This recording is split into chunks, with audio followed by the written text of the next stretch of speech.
की क्लास कक्षा 8 में प्रश्नावली 3/4। पहले कुछ चतुर्भुजों के बारे में बताते हैं। पहला है समचतुर्भुज। समचतुर्भुज क्या होता है? देखिए, एक चतुर्भुज जिसकी सभी भुजाएं बराबर हों। एक चतुर्भुज जिसकी सभी भुजाएं बराबर माप की होती हैं समचतुर्भुज कहलाता है। इसके गुण क्या होते हैं? समांतर चतुर्भुज के सभी गुण इसमें पाए जाते हैं। जैसे समांतर चतुर्भुज के गुण क्या थे कि सम्मुख भुजाएं बराबर होती हैं और समांतर होती हैं और सम्मुख कोण बराबर होते हैं। आसन्न कोण का योग 180 अंश होता है। विकर्ण परस्पर समद्विभाजित होते हैं। ये समांतर चतुर्भुज के गुण थे। वही गुण इसमें भी लागू होंगे। इसके अलावा इसमें एक और होता है कि विकर्ण एक दूसरे पर लंब होते हैं। विकर्ण जो होते हैं इसमें, अगर हम इसमें विकर्ण ड्रॉ करें तो ये एक दूसरे पर 90 का एंगल बनाते हैं। ये एक दूसरे पर यहाँ पर जो है 90 अंश का कोण बनाते हैं।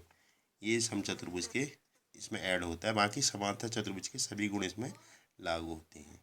दूसरा है आयत। आयत में आमने सामने की भुजाएं बराबर होती है और प्रत्येक कोण समकोण होता है। और समांतर चतुर्भुज के सभी, चतुर्भुज का चिन्ह है ये, समांतर चतुर्भुज को शॉर्टकट में समांतर चतुर्भुज के सभी गुण इसमें लागू होते हैं। आमने सामने की भुजाएं बराबर होती है, परस्पर समांतर होती हैं, ठीक है, सम्मुख कोण बराबर होते हैं। और आयत की परिभाषा है कि आमने सामने की भुजाएं बराबर होती हैं और प्रत्येक कोण समकोण होता है। और विकर्ण, इसमें एक और एडिशनल ऐड होगा, विकर्ण परस्पर बराबर होते हैं। AC बराबर BD होता है। उसके बाद आता है वर्ग। वर्ग ऐसा चतुर्भुज जिसमें सभी भुजाएं बराबर होती हैं, या एक ऐसा है जिसकी सभी भुजाएं बराबर हो और समांतर चतुर्भुज के सभी गुण इसमें भी लागू होते हैं और प्रत्येक कोण 90 अंश का होता है। ठीक है, वर्ग की परिभाषा हो गई है। एक ऐसा चतुर्भुज जिसकी सभी भुजाएं बराबर हों और प्रत्येक कोण समकोण हो, वर्ग कहलाता है। और समांतर चतुर्भुज के सारे गुणधर्म इस पर लागू होते हैं। यानी कि जो समांतर चतुर्भुज के गुणधर्म होंगे वर्ग में भी लागू होंगे, आयत में भी लागू होंगे। उसके बाद आता है पतंग।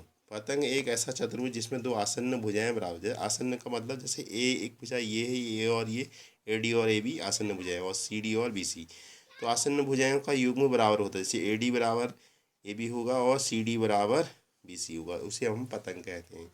इसके गुण होते हैं विकर्ण एक दूसरे पर लंब होते हैं। इनका अगर इनको विकर्ण ड्रॉ करें तो ये एक दूसरे पर इस तरह से लंब होंगे, 90 का एंगल बनाएंगे, ठीक है, परस्पर। और सम्मुख कोणों का एक युग्म बराबर होता है। जैसे इसमें से सम्मुख कोणों का कोई एक युग्म बराबर है, दूसरा युग्म बराबर नहीं होता। ये पतंग की डेफिनेशन हो गई। तो अब इन्हीं पर आधारित प्रश्नावली है, ठीक है। तो प्रश्नावली 3/3 का पहला क्वेश्चन है, बताइए कथन सत्य और असत्य। सभी आयत वर्ग होते हैं। सभी आयत वर्ग होते हैं। तो सभी आयत वर्ग होते हैं, ये कथन असत्य। क्योंकि आयत में क्या होता है, आमने सामने की भुजाएं बराबर होती हैं, वर्ग में सभी भुजाएं बराबर होती है। तो ये कथन असत्य हो गया। तो इसको हम यहाँ पर फॉल्स भी लिख सकते हैं और यह असत्य, असत्य, ठीक। दूसरा है, सभी समचतुर्भुज समांतर चतुर्भुज होते हैं। सभी समचतुर्भुज समांतर चतुर्भुज, अभी जैसे मैंने इसकी परिभाषा बताया था कि समांतर चतुर्भुज के सभी गुण लागू होते हैं सब चतुर्भुज में। तो सब इसमें ये कथन क्या हो गया, सत्य हो जाएगा। सभी समचतुर्भुज समांतर चतुर्भुज होते हैं, ये आपका सत्य हो जाएगा। इसको T से दर्शाएंगे, ट्रू, ठीक है। यहाँ पर आप T का मतलब ट्रू, सत्य। और तीसरा है, सभी वर्ग समचतुर्भुज और आयत भी होते हैं। सभी वर्ग समचतुर्भुज और आयत भी होते हैं। देखो, सभी वर्ग, वर्ग में प्रत्येक कोण क्या होता है, समकोण होता है और बराबर भुजाएं होती हैं। समचतुर्भुज का मतलब सभी भुजाएं बराबर होती हैं और आयत भी होते हैं। आयत में भी क्या होते हैं, प्रत्येक कोण समकोण होता है। तो ये कथन आपका सत्य हो जाएगा, ठीक। इसमें भी आप ट्रू लगा लेना, ठीक। D वाला है, सभी वर्ग समांतर चतुर्भुज नहीं होते हैं। ये कथन असत्य है, क्योंकि सभी वर्ग समांतर चतुर्भुज, वर्ग की डेफिनेशन बताए थे, वर्ग समांतर चतुर्भुज के सारे गुणधर्म इस पर लागू होते हैं। तो ये कथन असत्य हो जाएगा, ठीक। उसके बाद, सभी पतंगे समचतुर्भुज समलंब होते हैं। सभी पतंगे समचतुर्भुज एवं समलंब होते हैं। पतंग में मैंने बताया था कि कोई आसन्न भुजाओं का एक युग्म बराबर होता है। तो इसमें सभी समचतुर्भुज, सभी पतंगें समचतुर्भुज होती हैं, असत्य हो जाएगा, ठीक।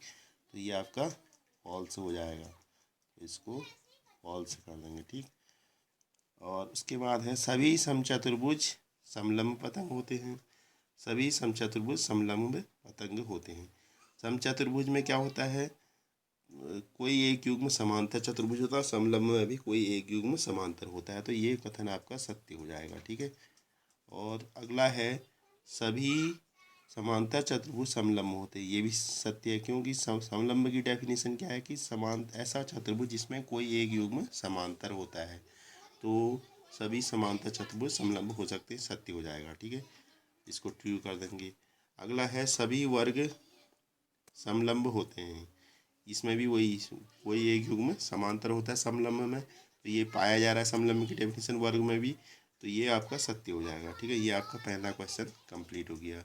दूसरा क्वेश्चन देखिए, उन सभी चतुर्भुजों की पहचान कीजिए जिसमें चारों भुजाएं बराबर लंबाई की हों। तो पहला ऐसा चतुर्भुज जिसमें चारों भुजाएं बराबर लंबाई की क्या होता है, समचतुर्भुज था, दूसरा वर्ग हो जाएगा। दूसरा है बी वाला कि चार समकोण हो। चार समकोण किस में होते हैं, एक आयत में होते हैं, एक वर्ग में होते हैं, प्रत्येक समकोण होता है। तो ये आपका प्रश्न संख्या 2 कंप्लीट हो गया। प्रश्नावली 304 आपकी पूरी हो गई है। अब नया चैप्टर रचना वाला कराएंगे। तो पहले इनके बाद इसके जैसे अगर डिफाइन करके पहले इनको लिखिएगा, ये परिभाषाएं इनको याद करना, ठीक।